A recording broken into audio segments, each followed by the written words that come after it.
Topic in biology সিরিজে তোমাদের সকলকে স্বাগত। এই সিরিজের মাধ্যমে আমরা আলোচনা করতে চলেছি এমন বেশ কিছু টার্মিনোলজি বা শব্দ বা টপিক যাই বলো, যেইগুলো থ্রু আউট তোমাদের প্রিপারেশনে বারবার এই শব্দগুলো আসবে এবং এগুলো শুধু কমন টপিক বা কমন ওয়ার্ড এমনটাই নয়, এগুলো কিন্তু ভীষণ রকমভাবে গুরুত্বপূর্ণ আর যেগুলোকে আমাদেরকে একদম ফুল কনসেপ্ট দিয়ে বুঝতে হবে।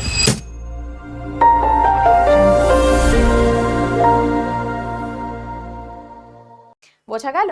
তো চলো আমরা শুরু করব। তো আজকের টপিক দেখতেই পাচ্ছ, নেফ্রন। তো কি এই নেফ্রন, তার গঠনে কি কি রয়েছে, নেফ্রনের কাজ কি কি হয় সেখানে, এবং সর্বোপরি মূত্র উৎপাদন হয় কিভাবে, পুরোটাই আমরা জানবো এই সেশনের মধ্যে দিয়ে। তো চলো শুরু করা যাক। Welcome to BSSCI nursing and paramedical. চলো শুরু করি। তো দেখো, নেফ্রনকে বলা হচ্ছে ফিল্টার, হ্যাঁ, ছাঁকনি। কেন বলা হচ্ছে?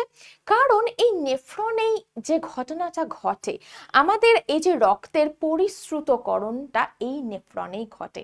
নেফ্রন কি আসলে? নেফ্রন হলো আমাদের যে একজোড়া বৃক্ক বা কিডনি রয়েছে, তার গঠনগত এবং কার্যগত একক। কি জিনিসটা?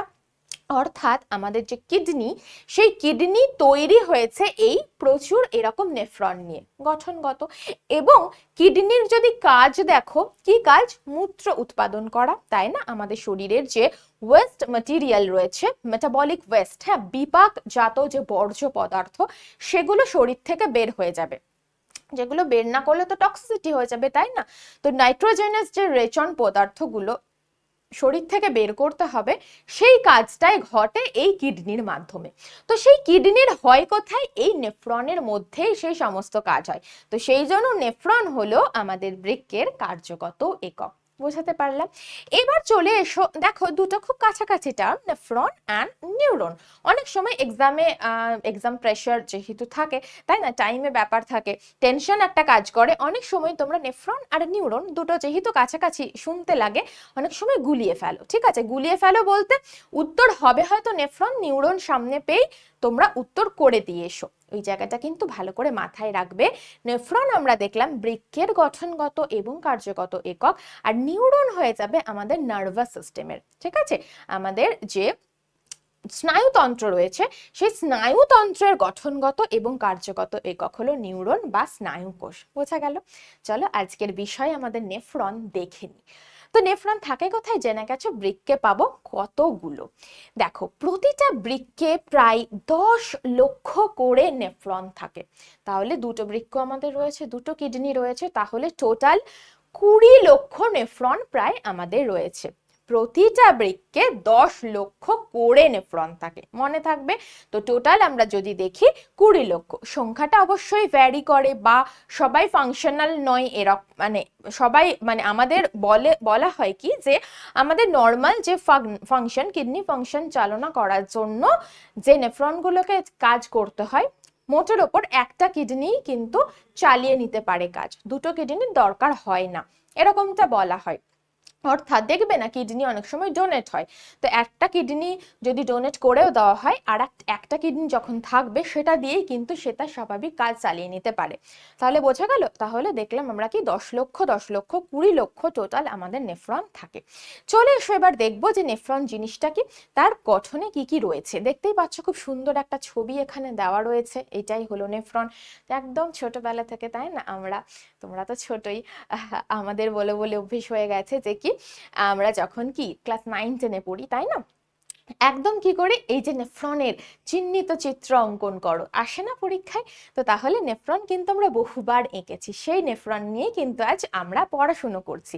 দেখো, দুটো প্রধান পার্ট রয়েছে, দুটো অংশ, হ্যাঁ, কি কি দেখো, একটাকে বলছে রেনাল কর্পাসেল, বা আমরা এটাকেই কি নামে চিনি? Malpighian corpuscle. ঠিক আছে, অর্থাৎ ম্যালপিজিয়ান কণিকা। বোঝা গেল? এবং অপরটা হলো দেখো রেনাল টিউবিউলস, হ্যাঁ, বা আমরা এটাকে কি বলে থাকি?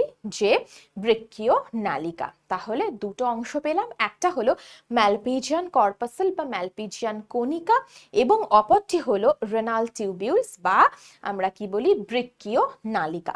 চলো আর একটু ডিটেলিং এ দেখি। তো এই যে রেনাল কর্পাসেল বা যেটাকে বলছি মালপিজিয়ান কর্পাসেল, সেইটার দেখতে পাচ্ছ দুটো অংশ। একটা দিকে দেখো কি হচ্ছে, দেখো একটা ব্লাড ভেসেলের একটা নেটওয়ার্ক, তাই না? আমরা যদি দেখি যে একদম পুরো রক্তের একটা জালক এখানে রয়েছে, সেইটাই হলো এই গ্লোমেরিউলাস, ঠিক আছে? আর এই যে জালকটা, সেই জালকটা দেখো একটা কাপের মতো দেখতে, কাপ কাপ শেপড একটা গঠনের মধ্যে এই জালিকাটা থাকে। সেই কাপ শেপড যে গঠন সেটাকে বলছে বাউম্যানস ক্যাপসুল, ঠিক আছে? দুটো অংশ আমরা দেখে নিলাম। তো দেখো এই যে গ্লোমেরিউলাস বা যেইটাকে আমরা দেখতে পাচ্ছি যে রক্তের যে জালক, এখানে একটা জিনিস খেয়াল করো, একটা ব্লাড ভেসেল দেখো এখানে প্রবেশ করেছে, তাই না? ঠিক এইটা, এই ব্লাড ভেসেলটা এখানে প্রবেশ করেছে এবং অপর একটি ব্লাড ভেসেল দেখো এই জালিকা থেকে বেরিয়ে আসছে, তাই না? তো একটাকে আমরা বলি অ্যাফারেন্ট তোমার আর্টারি এবং অপরটাকে বলি ইফারেন্ট আর্টারি, ধমনী, দুটোই ধমনী, একটা হলো অ্যাফারেন্ট আর্টারি, একটা হলো ইফারেন্ট আর্টারি।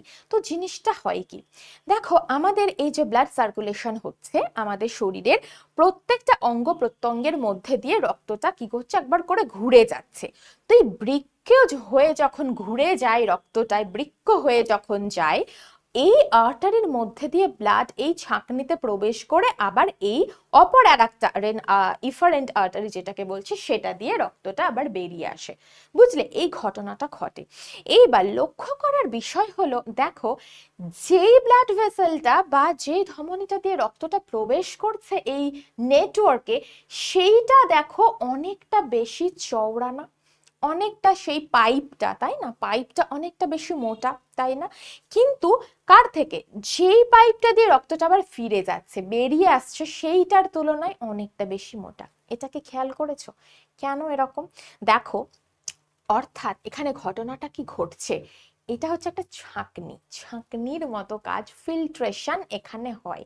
কি হয়, এই একটা মোটা পাইপ দিয়ে ব্লাডটা যখন ঢুকছে, হ্যাঁ, এবং এইটার মধ্যে দিয়ে যখন বেরিয়ে আসছে, তখন যেহেতু পাইপটা সরু হয়ে যাচ্ছে, এখানে কিন্তু একটা প্রেশার অলরেডি ক্রিয়েট হচ্ছে। আর সেই যে চাপটা সৃষ্টি হচ্ছে, সেই চাপের ফলেই কি হচ্ছে বলো তো, যেই সমস্ত জিনিসগুলো আমাদের শরীরে দরকার নেই, বিশেষ করে দরকার নেই আমি শুধু বলবো না, এই যে ছাঁকনিতে আটকে যেইগুলো পড়ছে সেগুলো তো আটকে যাচ্ছে, ঠিক আছে, সেইগুলো আবার ফিরে যাবে, কিন্তু এই ছাঁকনি ভেদ করে বেশ কিছু জিনিসপত্র ওই চাপের ফলে কিন্তু চলে যাচ্ছে। কোথায় চলে যাচ্ছে? এই বাউম্যানস ক্যাপসুলে চলে আসছে। কিভাবে আসছে?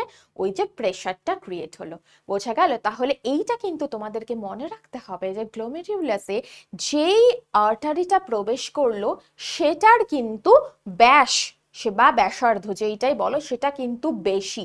কার থেকে? এই ইফারেন্ট আর্টারি যেটা বেরিয়ে আসছে সেটার থেকে। কেন বেশি? কারণ ওখানে একটা প্রেশারের প্রয়োজন রয়েছে।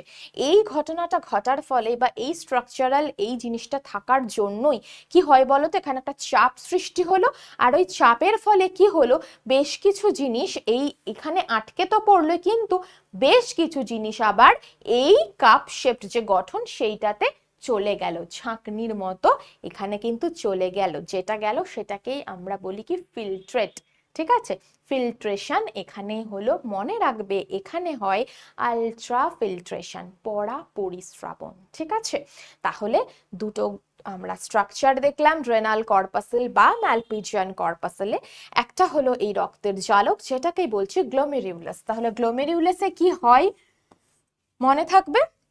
গ্লোমেরিউলাসে হয় ওই ছাঁকনির কাজ, ফিল্ট্রেশন, এবং তারপরে আমরা দেখলাম কাপ শেপড একটা গঠন, বাউম্যানস ক্যাপসুল, এটাকে আমরা বলছি। এই যে এবার ক্লিয়ার হচ্ছে জিনিসটা। চা ছাঁকার সময় যেরকম আমরা, হ্যাঁ, এই যে ছাঁকনিটা ইউজ করছি, দেখো বেশ কিছু জিনিস কি হচ্ছে এখান থেকে কিন্তু এই জায়গাটাতে চলে আসবে। ঠিক যেরকম দেখতে পাচ্ছ এইখানে দেখো অনেকটা জিনিস পড়ে যাচ্ছে, হ্যাঁ চাটা চলে আসছে, আর যেগুলো এটা ভেদ করতে পারলো না সেগুলো থেকে গেল।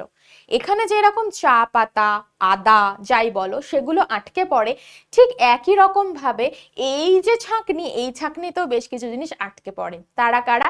যেরকম দেখো প্রোটিন, হ্যাঁ, তারপরে যদি বলো ফ্যাট, বা যদি বলো ওই আমাদের আরবিসি, হ্যাঁ রক্তকণিকা, এরা কিন্তু আটকে যায় এই ছাঁকনিতে, ওরা কিন্তু এদিকে চলে আসে না, আটকে পড়ে এবং আবার এই ব্লাড ভেসেল দিয়ে আবার কিন্তু সার্কুলেশনে আবার ফিরে যায়। বোঝাতে পারলাম? তাহলে গ্লোমেরিউলাসে কি হচ্ছে?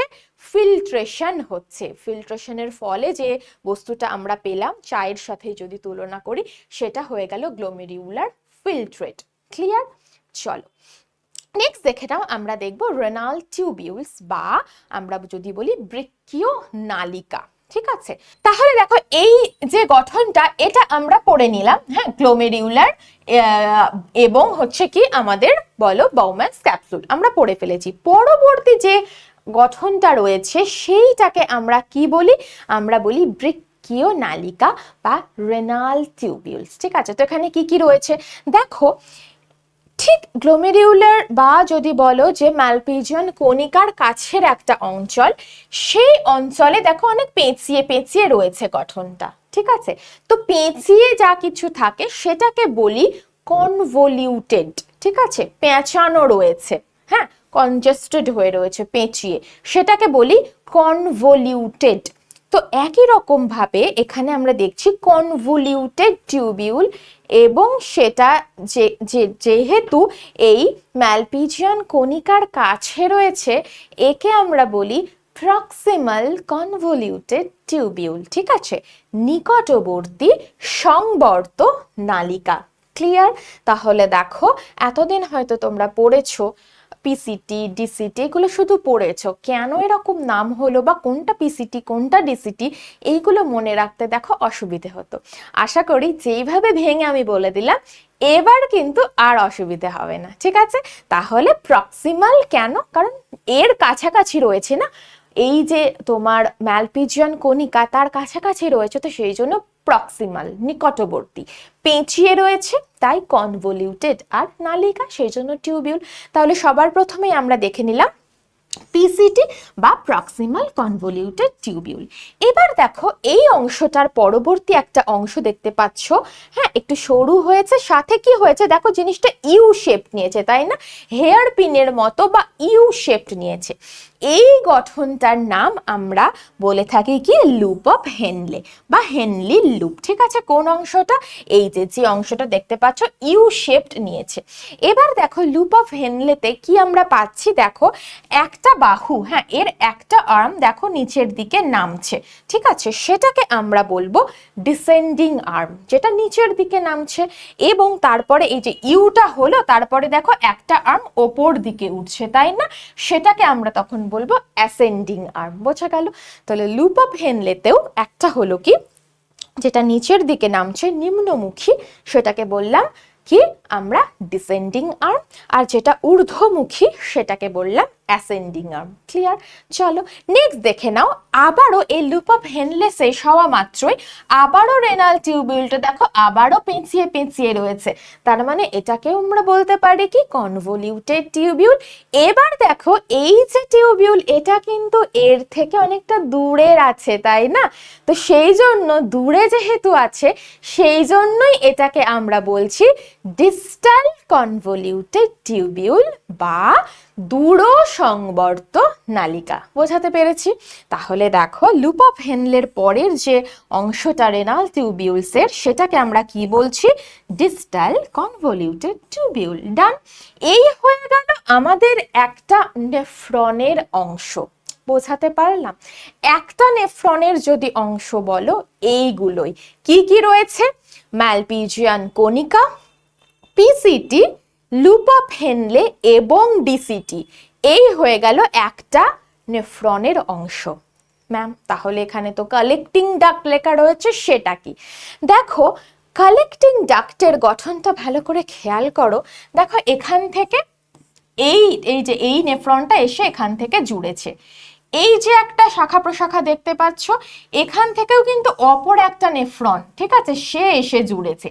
একই রকম ভাবে যদি এখানে আরেকটা থাকতো, মানে অপর একটি নেফ্রন কিন্তু এখানে এসে জুড়েছে, তার মানে এই যে নালিকাটা, মোটা একটা নালিকা দেখতে পাচ্ছ, এ কি করছে বলতো, অনেকগুলো নেফ্রন দুই দিক থেকে তার সাথে এসে জুড়েছে বা তার সাথে এসে শেষ হয়েছে, ঠিক আছে। অর্থাৎ এইখানে যা কিছু তৈরি হলো সেই সব কিছু এসে এটাতে পড়ছে, ওই পাশের নেফ্রনটা থেকে এখানে এসে পড়ছে, এই নেফ্রনটা থেকে এখানে এসে পড়ছে, অর্থাৎ সমস্ত যে তোমার যা কিছু এখানে তৈরি হয়েছে সবটাই ও কালেক্ট করছে। তো সেই জন্যই ও হলো কালেক্টিং ডাক্ট বা সংগ্রাহী নালিকা। তাহলে দেখো এতগুলো নেফ্রন তো জুড়ে রয়েছে, তুমি কোন নেফ্রনের পার্ট বলবে ওটাকে, তাই না? এর পার্ট বলবে নাকি এর পার্ট বলবে নাকি এর পার্ট বলবে? তাহলে সংগ্রাহী নালিকা কোনো পার্টিকুলার নেফ্রনের পার্ট নয়, মনে থাকবে।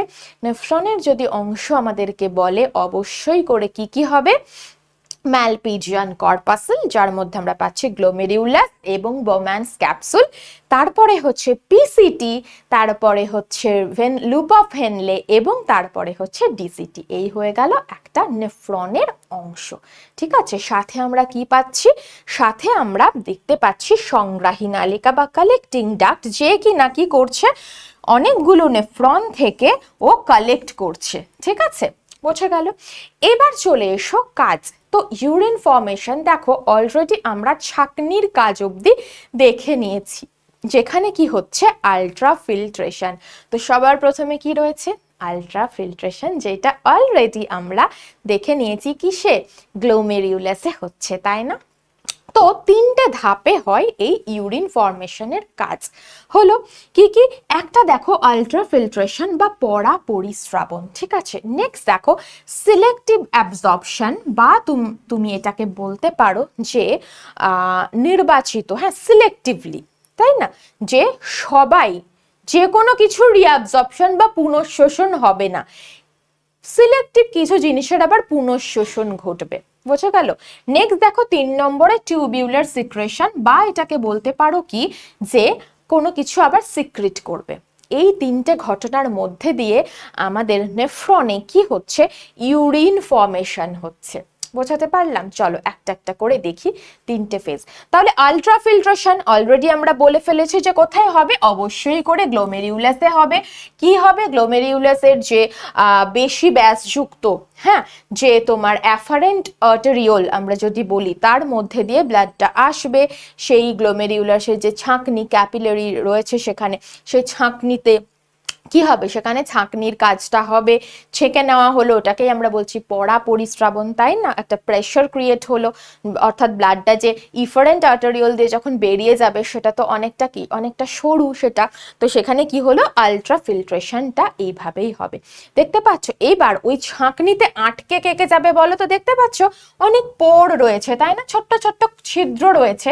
তো দেখো একটা আরবিসি, এটা তো একটা আরবিসি, আরবিসিটা দেখো এই ছিদ্রটা থেকে কিন্তু অনেকটা বড়, তাই না? আরবিসিটা এই ছিদ্র থেকে তো অনেক বড়, তাহলে ও কি হবে, ও কি এই ছিদ্রটা পাস করে আসতে পারবে? পারবে না, তাই না? তাহলে আরবিসি আটকে গেল। এছাড়াও দেখো বেশ কিছু প্রোটিন, হ্যাঁ, এই সমস্ত জিনিসপত্রগুলো কিন্তু আটকে যাবে, আটকে পড়বে, ঠিক যেরকম চা পাতা আটকে পড়েছিল, আদাটা আটকে পড়েছিল, একই রকম ভাবে এগুলো আটকে গেল। আর যেগুলোর এই যে ছিদ্রের সাইজ, হ্যাঁ, সেই অনুযায়ী কিন্তু জিনিসপত্র চলে এলো ছেঁকে, ঠিক আছে, সেটাকেই আমরা বলছি আলট্রা ফিল্ট্রেশন বা পরা পরিস্রাবণ, ঠিক আছে। ছোট ছোট অণু এবং বর্জ্য পদার্থ সবটাই, সাথে কিন্তু অনেকটাই জল, হ্যাঁ, অনেকটাই জল চলে এলো এই বোম্যান্স ক্যাপসুলে। এবার দেখো এখানে কিন্তু সিলেক্টিভ ব্যাপারটা হলো না, তাই না? এখানে কিন্তু ওই তোকে নেব না এই জিনিসটা হলো না, এখানে কিন্তু কি হলো, এই পোর সাইজ, এই ছিদ্রের সাইজ অনুযায়ী যারা যারা বেরোতে পারলো সবাই চলে এসছে, যারা আটকে পড়েছে তো ফিরে গেছে, ঠিক আছে, কিন্তু যারা বেরোতে পেরেছে সবাই চলে এসছে। এইবার এসে কোথায় পড়লো, বাউম্যান্স ক্যাপসুলে। এবার বাউম্যান্স ক্যাপসুলের পরে কি রয়েছে দেখো, রেনাল টিউবিউল শুরু হয়ে যাচ্ছে, অর্থাৎ পিসিটি, লুপ অফ হেনলে, ডিসিটি। এইবার এই যে গোটা টিউবিউল দিয়ে যাওয়ার সময় যে আমরা ছাঁকনির পরে যেটা পেলাম সেটাকে আমরা কি বলি, আমরা বলি গ্লোমেরিউলার ফিল্ট্রেট। ঠিক আছে, তো সেই গ্লোমেরিউলার ফিল্ট্রেট যেটা আমরা পেলাম তাতে কি রয়েছে, তাতে জল রয়েছে, অনেক কিছু রয়েছে, তাই না, বিভিন্ন আয়ন্স রয়েছে, তারপরে তোমার গ্লুকোজ রয়েছে, সব কিছু রয়েছে। তো এরা তো চলে এসেছে। এবার এই যে টিউবিউল দিয়ে পাস করার সময় বিভিন্ন অংশে আবার এই সমস্ত জিনিস যেইগুলো আমাদের শরীরের জন্য প্রয়োজনীয়, তাই না, গ্লুকোজ অবশ্যই লাগবে আমাদের শরীরে, অ্যামাইনো অ্যাসিড লাগবে, তাই না, প্রোটিন তৈরির জন্য অ্যামাইনো অ্যাসিড লাগবে, জল, যতটা গ্লোমেরিউলার ফিল্ট্রেট দিয়ে জল বেরোয় সেই পুরোটাই যদি মূত্র হিসেবে বেরিয়ে যেত, কি যে কাণ্ড হতো সেটা ভাবনার বাইরে, বুঝতে পারলে? তো কি হবে তাহলে, জল রিঅ্যাবজর্ব করতে হবে, আবার আবার কি দেখো, ভিটামিন বা অনেক জিনিসপত্র যেগুলো চলে এসেছে কিন্তু আমাদের শরীরের জন্য লাগবে, তাদেরকে কি বলে, আরে ভাই তুই চলে এসেছিস না, তোকে তো শরীর থেকে বের করলে হবে না, যা আবার চলে যা। তো আবার এই যে ওদেরকে অ্যাবজর্পশন করে নেওয়া, তার মানে আবার ওদেরকে শোষণ করে নেওয়া। তো ম্যাম এটা রিঅ্যাবজর্পশন কেন বলছে? কারণ দেখো, প্রথম যে অ্যাবজর্পশন বা শোষণ সেটা হয় কোথায়, সেটা হয় মনে রাখবে আমাদের যে ডাইজেস্টিভ সিস্টেম দিয়ে আমরা যে ক্ষুদ্রান্ত পড়ি না, সেই ক্ষুদ্রান্তের ভিলাইতেই তো শোষণ হয়, অ্যাবজর্পশন হয়, তাই না? সেখান থেকে অ্যামাইনো অ্যাসিড প্রবেশ করছে, গ্লুকোজ প্রবেশ করছে রক্তে, জল আসছে, সব কিছুই তো সেখান থেকে আমাদের শরীরে আসছে, তাই না? সেইটা হলো শোষণ, অ্যাবজর্পশন। আর দেখো এই রেনাল টিউবিউলসে গিয়ে দেখো এইগুলো আবার পুনরায় বেরিয়ে পড়েছিল রক্ত থেকে, চলে এসেছিল অন্য জায়গায়, আবার রক্তে সেগুলোকে নিয়ে আসছি, তার মানে কি হচ্ছে, আবার এগুলোর পুনঃশোষণ, সেই জন্যই বলছে রিঅ্যাবজর্পশন। বোঝাতে পারলাম? তাহলে কি আমরা দেখতে পাচ্ছি যে রিঅ্যাবজর্পশন হবে রেনাল টিউবিউলসে, কিন্তু অবশ্যই করে সেটা হবে কি সিলেক্টিভ। যা কোনো কিছুর আমি ধরো ইউরিয়া বেরিয়েছে, আমি ইউরিয়াটাকে আবার ফেরত নেব না কেন, অ্যামোনিয়া বেরিয়েছে আমি ফেরত নেব না কেন, ওগুলোই তো বের করার জন্যই তো এত খাটনি করছি, ওগুলোকে যদি আমি আবার রিঅ্যাবজর্ব করে ফেলি তাহলে তো লাভের লাভ কিছুই হলো না, এতটা খাটনি, সব কিছু কাজের জন্য প্রচুর পরিমাণে এটিপি খরচা হচ্ছে, তা কেন করব, তাই না? তো তাহলে যাদেরকে আমাদের শরীরে প্রয়োজন সেগুলোকে আবার কিন্তু রিঅ্যাবজর্পশন হয়ে গেল কোথায়, ব্লাডে, দেখতে পাচ্ছ ক্যাপিলারিতে আবার কিন্তু রিঅ্যাবজর্পশন হয়ে গেল। তাহলে প্রচুর পরিমাণ জল কিন্তু আবার কি হয়ে গেল, রক্তে ফিরে এলো, জল, অ্যামাইনো অ্যাসিড, গ্লুকোজ, ভিটামিন, বিভিন্ন এই যে যা কিছু আমাদের দরকার, বিভিন্ন আয়ন, সোডিয়াম, পটাশিয়াম, ক্যালসিয়াম, এগুলো সব কিন্তু আবার রিঅ্যাবজর্পশন হয়ে গেল কোথায় থেকে, রেনাল টিউবিউল থেকে।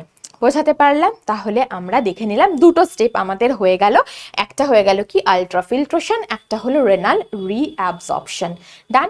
নেক্সট চলে এসো, দেখো টিউবিউলার সিক্রেশন। এটা কি সিক্রেশন মানে কি, অবশ্যই কিছু ক্ষরণ হবে, নিঃসরণ। কি হবে দেখো, ঠিক যেরকম বেশ কিছু জিনিস আমরা ওই রেনাল টিউবিউলস থেকে রক্তে ফিরিয়ে নিলাম, সেই রকমই রক্ত থেকে ডিরেক্ট কিছু জিনিস আবার ওই রেনাল টিউবিউলে চলে যাবে, ডিরেক্ট, সরাসরি, ঠিক আছে, সরাসরি কিছু জিনিস আবার ওই রেনাল টিউবিউলে সিক্রিট করে। কি সেগুলো, যেরকম হতে পারে ইউরিক অ্যাসিড বা এই ধরনের কিছু জিনিস, পিউরিক অ্যাসিড, এরা কিন্তু সরাসরি আবার ওই বলো ব্লাড থেকে সরাসরি চলে যাচ্ছে রেনাল টিউবিউলসে, অর্থাৎ যেগুলোকে আমাদের শরীর থেকে বার করতে হবে। কিছু হয়তো বাঁচাকুচা, ওই যে আলট্রাফিল্ট্রেশনের পরেও কিছু কিছু হয়তো জিনিসপত্র রয়ে গেছিল, ঠিক আছে, যাদেরকে ওইখানে গেটে আর মানে তোমার আটকে ফেলেছিলাম, ভুল করে ভেবেছিলাম এটা বুঝি আমার শরীরে লাগবে, কিন্তু দেখছি পরে যে এ বাবা, যে এটা তো লাগবে না, এটা তো বের করতে হবে, ক্ষতিকারক।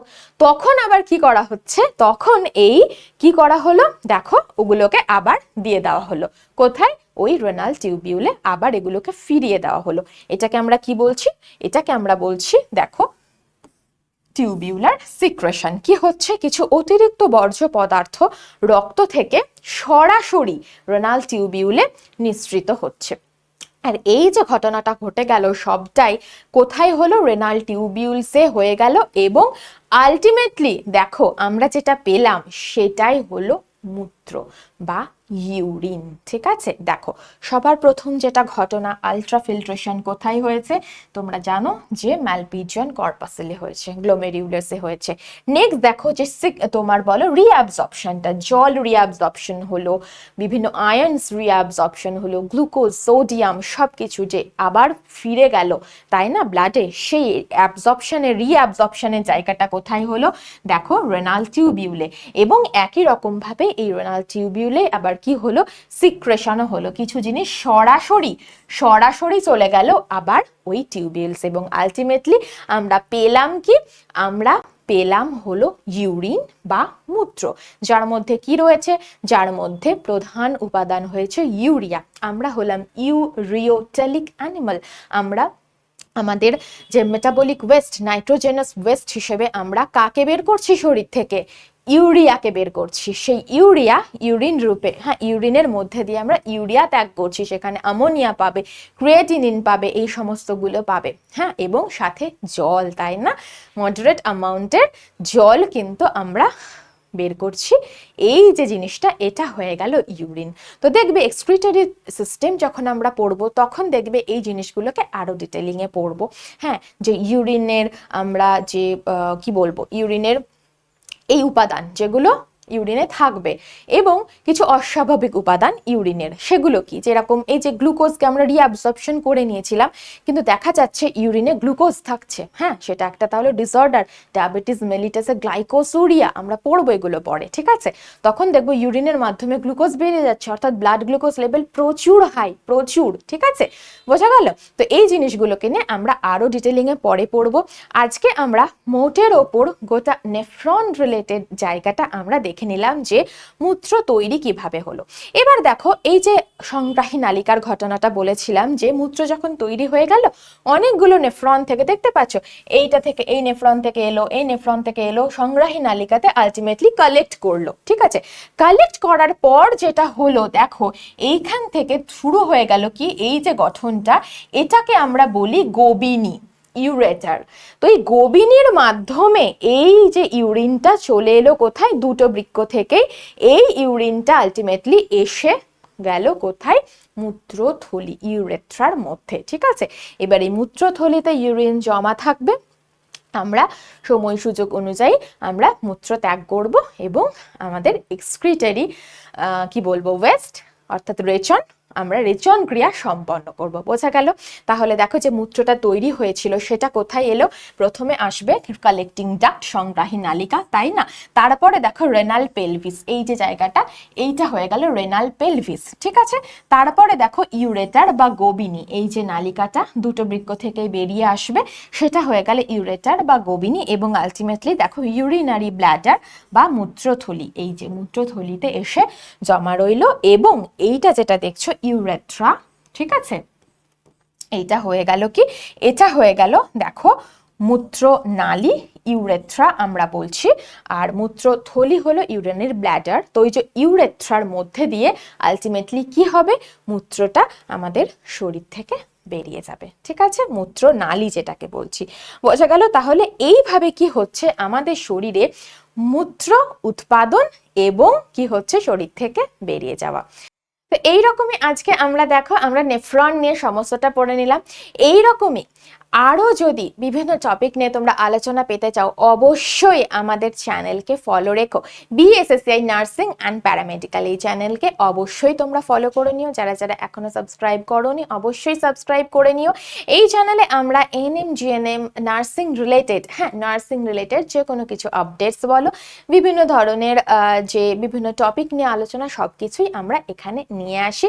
এখান থেকে তোমরা জেনে যেতে পারবে নার্সিং রিলেটেড কি ঘটনা ঘটছে। এছাড়াও দেখো আমাদের যে অ্যাপ রয়েছে বিএসএসসিআই ডিজিটাল লার্নিং অ্যাপ, সেই অ্যাপের মাধ্যমে কিন্তু সবটা একসাথে পাবে। কি রকম, নার্সিং তো রয়েছে, সাথে অন্যান্য যে কোনো কম্পিটিটিভ যে এক্সামগুলো রয়েছে সব কিছু, জব রিলেটেড যা কিছু এক্সাম সবটার জন্যই কিন্তু প্রিপারেশন এই একটা অ্যাপের মাধ্যমেই পাবে। তো শুধু কি প্রিপারেশন, দেখো প্রতিটা এক্সামের PYQ থেকে শুরু করে অফিসিয়াল সিলেবাস, মান্থলি ম্যাগাজিন, হ্যাঁ সেখানে তোমরা পেয়ে যাবে প্রত্যেক মাসের যে বলো কারেন্ট অ্যাফেয়ার্স সব কিছু, জব অ্যালার্ট, কোন এক্সামের ফর্ম ফিল আপ চলছে, কবে লাস্ট ডেট, এভরিথিং, এবং এক্সাম রিলেটেড বিভিন্ন যে আপডেটস সবটাই তোমরা পাবে কোথায়? BSSI ডিজিটাল লার্নিং অ্যাপের মাধ্যমে। এছাড়াও আমাদের প্রত্যেকটা এক্সামকে মাথায় রেখে সেপারেট কি রয়েছে?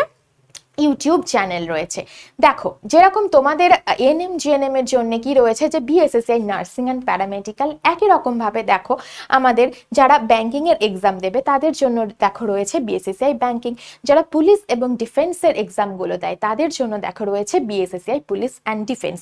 একই রকম ভাবে যারা SSC রেল এই সমস্ত এক্সামগুলোকে ফলো করছো তাদের জন্য সেপারেট চ্যানেল রয়েছে, এবং যারা সমস্ত কম্পিটিটিভ এক্সাম, হ্যাঁ সেটা ICDS হোক বা যে কোনো কিছু, PSC SSC সমস্ত কিছু, সমস্ত কম্পিটিটিভ এক্সামকেই যারা ফলো করতে চাইছো তাদের জন্য রয়েছে BSSI কম্পিটিটিভ সমস্ত পরীক্ষার জন্য। তো যদি মনে হয় যে এই সমস্ত এক্সাম রিলেটেড খবরাখবর এবং অথেন্টিক খবরাখবর পেতে চাও, অবশ্যই করে আমাদের চ্যানেল ফলো করে রেখো। এবং যদি আজকের ভিডিও মনে হয় তোমাদের জন্য হেল্পফুল হলো এবং আরও এই ধরনেরই ভিডিও পেতে চাও, অবশ্যই করে কমেন্টে জানাবে কোন টপিক নিয়ে তোমরা নেক্সট আলোচনা পেতে চাইছো। আর যদি এই সেশন ভালো লেগে থাকে অবশ্যই একটা লাইক করে দিও, শেয়ার করে দিও, কমেন্টে জানাতে ভুলবে না যে কেমন লাগলো এবং আর এই ধরনের কোন টপিক তোমরা চাও। আর যারা যারা এখনো অবধি সাবস্ক্রাইব করোনি অবশ্যই করে সাবস্ক্রাইব করে নিও। Thank you.